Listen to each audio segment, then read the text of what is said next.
Hello বন্ধুরা, আজকে আমি তোমাদের সাথে একটা অন্য ধরনের ভিডিও শেয়ার করছি। সেটা হলো আমি বসিয়ে দিয়েছিলাম, দিয়ে আবার তোমাদের সাথে আবার শেয়ার করার জন্য। এইখানে দেওয়া আছে একটা বড় সাইজের পেঁয়াজ, আর দেওয়া আছে কালো জিরে ফোড়ন, একটা শুকনো লঙ্কা আর 3 কোয়া রসুন। দেখেছ? এবার আমি এর মধ্যে দিয়ে দিচ্ছি, এখানে আছে মাছের তেল আর মাছের ডিম। দেখেছ? মাছের তেল, মাছের ডিম। এইখানে একটা বড় একটা সাইজের আলু, একদম ছোট্ট ছোট্ট ডুমো ডুমো করে কাটা। সবগুলো আমি ভালো করে ধুয়ে পরিষ্কার করে নিয়েছি। আমি এবার এইগুলোকে এবার ওই দেখো পেঁয়াজগুলো আধ ভাজা হয়ে গেছে। এবার তার মধ্যে আমি এই তেলটাকে দিয়ে দিলাম, তেল আর ডিমটাকে। এই রেসিপিটা কিন্তু একটু ঝাল হলে ভালো লাগবে খেতে। এবার তেলটা যখন ভাজা ভাজা হয়ে যাবে, দেখো তো,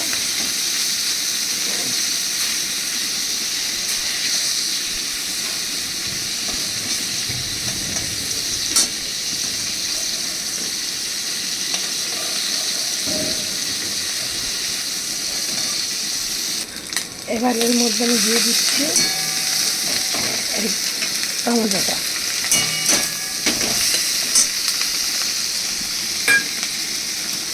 এবার এর মধ্যে আমি দিয়ে দিচ্ছি 1 চামচ আদা জিরে লঙ্কা বাটা।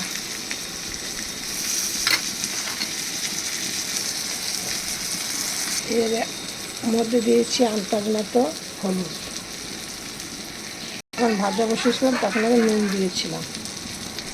এটা কিন্তু নুন নুন ঝাল ঝাল মিষ্টি মিষ্টি হলে ভালো লাগে খেতে। মিষ্টি না, নুন নুন ঝাল ঝাল। তাই অনেকগুলো লঙ্কা দিয়ে দিলাম।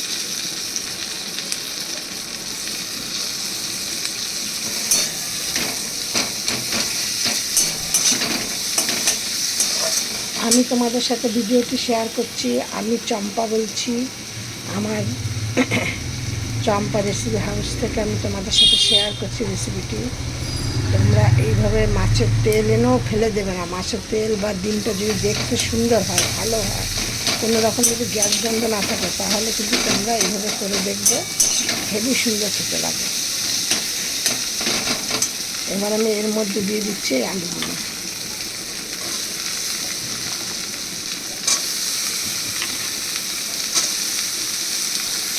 আমি তোমাদের সাথে চিনিটা শেয়ার করলাম না, ভুলে গেছিলাম, দিয়ে দিয়েছি। একটুখানি চিনি দেবে, যে যেমনভাবে দাও। কেউ একটু মিষ্টি বেশি খেলে মিষ্টি বেশি দেবে, কম খেলে কম দেবে। দেখো এইভাবে লঙ্কাগুলোকে এবার সব ফাটিয়ে দেবো। একটু ঝাল ঝাল হলেই ভালো লাগে। আলুগুলো এখন সেদ্ধ না, একটু সেদ্ধ হবে।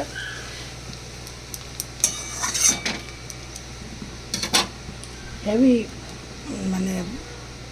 স্বাদ, টেস্টি বা পুষ্টিকর খাবার। দেখো আমার রেসিপিটা হয়ে গেছে। এবার আমি এটা নামিয়ে দেব আর গরম ভাতে পরিবেশন করব। ছোট বাচ্চাদের কিন্তু এই তেল চচ্চড়ি খাওয়ানো খুব ভালো, কারণ এটা খুব পুষ্টিকর খাবার।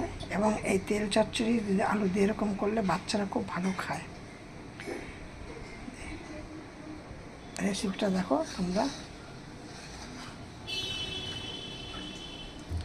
সব ভিডিওর মতো তোমাদেরকে বলছি, তোমরা সব ভালো থাকো, সুস্থ থাকো। নেক্সট ভিডিও আবার অন্য কিছু।